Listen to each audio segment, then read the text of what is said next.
And welcome to the first installment of the Jonesin on the Whim podcast. We are live from the North Estate Studios. Very fine studios indeed. Yes, it's we do our part. Mm-hmm. We're gonna start this with a quick bio on the two of us. I am Harold North, sitting next to. What's my name again? Oh, Stefan. Yeah, no last name given. Right, the North Estates. I'm trying the one name thing. Yes, with the North on the Estates kind of gives away my full persona, but that's fine. I plan to be famous, never anyway. So, yeah, and the 15 people that will actually listen to this. 15. Wow, you're aiming high, man. So, we really, we're not worried about any of that. But Nope. So, starting with myself. I guess, we're in Houston. I'm from New Orleans, Louisiana, the 51st state, which you might hear me reference it as if you listen more than once or twice. Or, every time. Right. And I went to LSU, which once football season kicks off, you probably hear a lot more about that. Married to a wonderful woman. I kind of want to create a persona for her, so I'm not ready to give her a name yet, but I'll work on that as these podcasts evolve. But we have a dog, Sydney. I'm fine with releasing her name.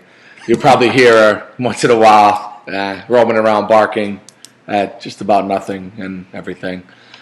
So with that, you'll learn more about us as this moves on. But with that, I'll turn it over quickly to Stefan for his quick my little bio. Yep. Yes.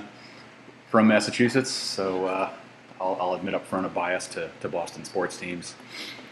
Went to school at Harvey Mudd College, which if you've heard of it, then you're probably ahead of the curve as far as our listeners go, and Texas for grad school. Been in Houston 11 years. And as have I, yes. Yeah. I may have said that. I don't remember. Single for the foreseeable future. And nice gesture following that. And looking forward to getting into these podcasts. It should be fun, as long as we don't fail, and who's going to judge if no one listens? That's right. We'll probably hate it more than anyone. Right. So it won't really matter.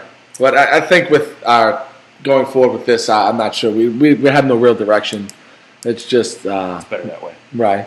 We have a Facebook page, Jonesin on the Whim, on a Whim, and we just kind of add this to it to not only put our text to the page, but to put maybe a voice and maybe more current things that we can conversationalize about, if that's a word. Yeah, sure. It is now. Yeah. So just we're adding to our media empire. Right. Yes, that is. It's small, but things do happen. Mm-hmm. So with that, see our list of topics that we don't have. I got all these files in front of me. I don't know what to do.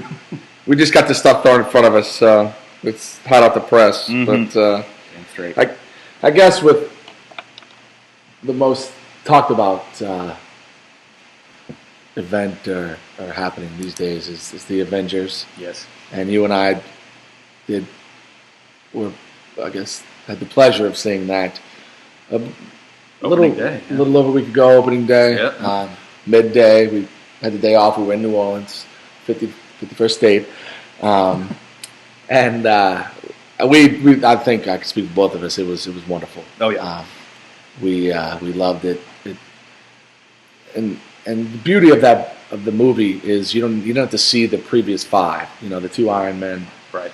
The Hulk, Captain America, and then Thor. But I'd only seen the two Iron Men myself. Yeah. I avoided Thor like the plague when I saw the preview. It was like, this is gonna suck. And I was shocked. And the only reason I saw it was only 90 minutes.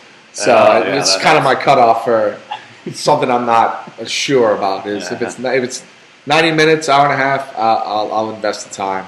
And the wife, which is persona for now, she loves the movies, so we rented it, and and it was good. I was shocked. I really was. It was very good. And of course, the 2 Iron Man movies were great.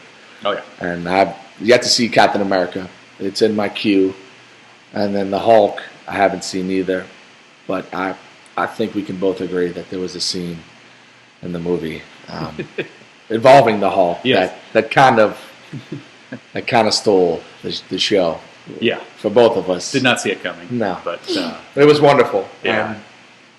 It It fit with what I know about Joss Whedon. I'm an admitted Whedon-ophile, with all this Buffy the Vampire Slayer shows and Firefly and other stuff he's done. It's just his stuff. It's violent, but it's funny, and that's pretty much well describes Avengers. They keep it light. And yeah, I mean, we could both admit we're geeks in a lot of ways. So Yeah. but no, it stole the show. And I compared it to the Yoda scene when he finally gets the lightsaber and just takes on the room. Yeah. Flies around the room, and it's wonderful. So that I definitely go see the movie. Joss Whedon, genius. The comedy's not forced. It's sarcastic. It's great. I think based on the box office receipts, everybody has seen the movie. But, Right. Yeah. I plan to see it again. Broke the record. I'm pretty sure it. The only thing that would be able to battle with it this weekend would be Dark Shadows, and I don't. Johnny Depp is a big star, but I'm not sure he was able to counter that. I haven't seen the numbers yet. They probably haven't even been released, but even projections had Avengers. It didn't have Blockbuster written all Right? over No, it. And people are going to see Avengers twice, 3 times, and just a wonderful movie. And with that movie, all the previous 5, you had to sit through the credits, and there was a hidden. A little teaser. Not hidden, but at the end, and for the next Iron one. Man had Samuel Jackson's character, Nick Fury, and Thor. Well, the second Iron Man had Thor's hammer. Yep, I remember that. And I guess the only other one I saw was Thor, and I think it was the guy from Old Christine, or that Ellen DeGeneres. He plays an DeGeneres agent. is the guy. Ellen DeGeneres is he was the husband, the ex-husband in the Old Christine. You mean sitcom. Adventures of Old Christine? Right, yeah. Yeah, you're getting out of my New wheelhouse and here. Right. And Yeah, into yours. yeah, you will learn. I'm the sitcom guru. Carry that well, but no, he. I think he's in the Thor, Okay.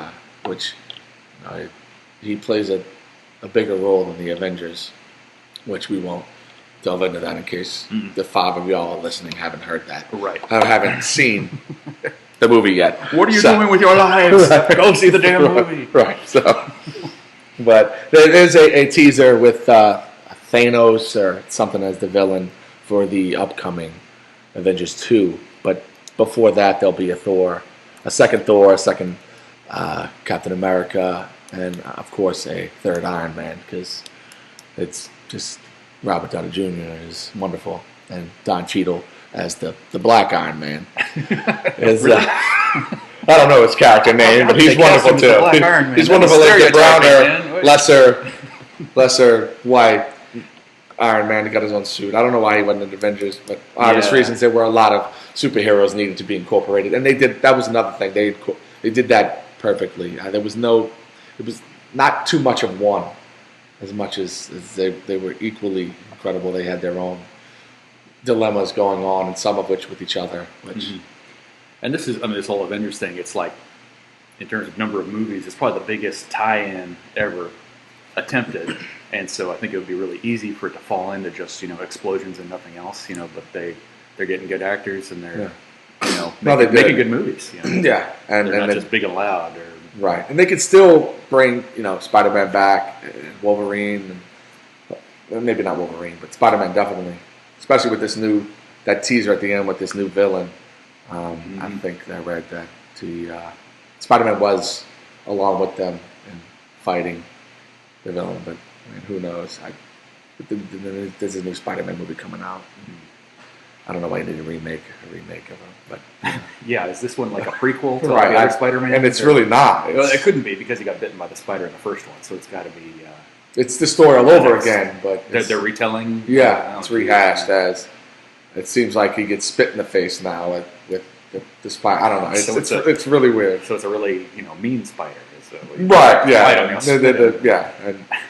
But his quest has always been, and for years he was my favorite superhero because he was more human than any other. Oh yeah. Because some people don't consider Batman a superhero because he's just human. He has no powers. Yeah. So, but I think in this one he learns more about his parents. That's right. Yeah. We saw that, and I think it was one of the 17 previews before the Avengers. Yes, I think you're right. Which was also great about the Avengers. I'm all for the previews.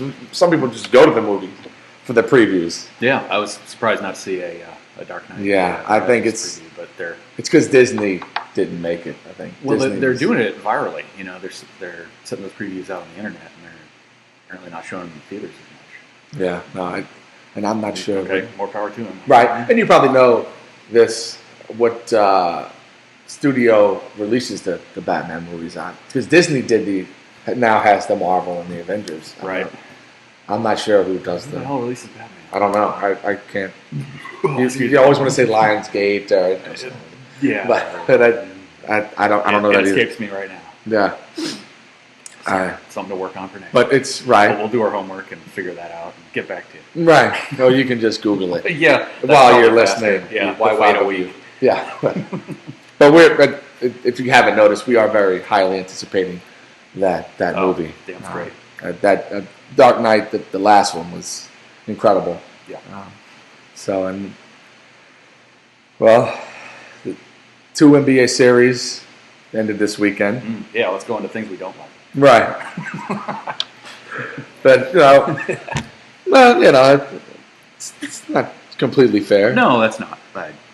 And then a couple have started. Your Celtics. We'll get to that in a bit. But it was last night. The game ended. It was 12:30. Saturday Night Live was over. Oh, with the Laker game ended? Yeah, it didn't even end until after 12:30. Yep, and they got to play it Monday night? Yeah, I think so. Yeah. And so they finally finished out the Nuggets. Kobe looked complacent most of the game. I wasn't sure what he was doing. Yeah. Toward the end, remember he came over to Steve Kerr and said, with all this double teaming, you could play for us. Right. Because we'd just hit you for a spot up three. So he was not even looking to shoot. And we were talking about this. We're like, is he just, caving at a key moment, or is he thinking he's being really, really smart? Right. That maybe increasing the confidence of his teammates, which had clearly been shaken, which is easy with Gasol and Bynum. They're not the strongest, and I guess their mental approach. I don't even know how to even say it. But Paul is always he was like Lamar Odom. You gotta just pamper him. It's fragile. Yeah, and being no offense, but it will be offensive. The foreign players tend to kind of go that route. But then there's Andrew Bynum, who's not foreign. And he just kind of does his own thing. And if he ever just dedicated himself to the game, I think he'd be top center in the league. And even with his approach now, he's top 2 or 3. Yeah. So, and then when Kobe comes out and says the only person I truly trust is Meta World Peace, that's a problem. Yeah. As you and I know, I love the Thunder. I love the way they play. They do play as a team. They do have 3 legitimate superstars, and they do move the ball around. It's